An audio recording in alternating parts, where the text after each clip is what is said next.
Humingi kayo at kayo'y bibigyan. Humanap kayo at kayo'y makakatagpo.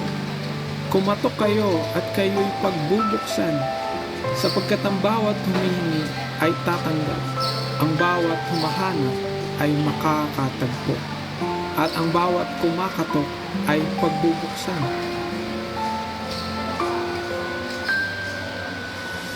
Sinabi ni Jesus, huwag ninyong hayaang mabagabag ang inyong kalooban. Sumampalataya kayo sa Diyos. Sumampalataya rin kayo sa akin. Sa bahay ng aking Ama ay maraming tahanan. Kung hindi ito totoo, bakit ko pa sasabihin sa inyo na aalis ako upang ipaghanda ko kayo ng lugar?